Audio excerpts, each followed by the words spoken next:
In my last video, I talked about how we establish equal business stature right from the get-go.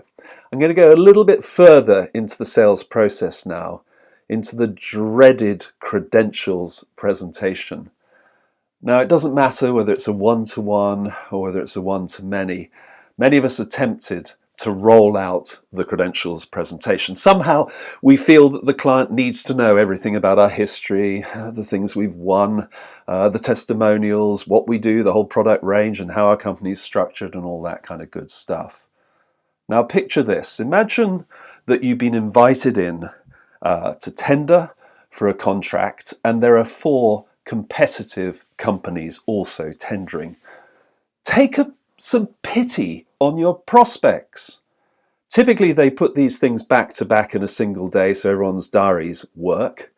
I've been on the receiving end of this stuff. I tell you, by the second or third, it's death by PowerPoint, and it always goes the same way.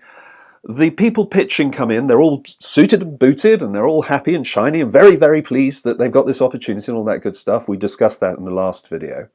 And then they go into, well, we thought we'd tell you a bit about ourselves first. And they launch into the deck, the PowerPoint presentation, the credentials presentation.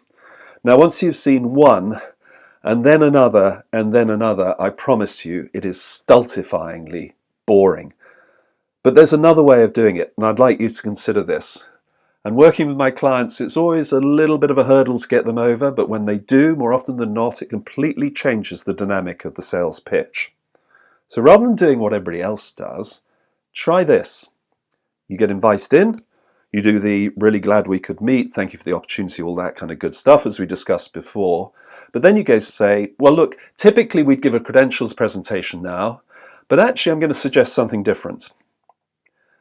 Instead of taking 15 minutes doing that, let's use the 15 minutes to really begin to start drilling down into the problems that you've got and what you're hoping we might be able to solve for you. If you want to see the credentials presentation, happy to do it, we've got it, but it's on a Dropbox link and we can give that to you and you can look at it in your own time. Now I ask you this, it may not work for everyone, but your client is really going to thank you. Because the client you want to work with is not the one who just wants to stick to a process. The client you want to work with is the one who really wants to get involved with you in solving their problem. So try it next time. Put the credentials presentation to one side, offer it up, but suggest you use the time more profitably for both of you to really understand whether there's a problem that your prospect has that you can then work out whether you can fix it. And have some fun doing it as well.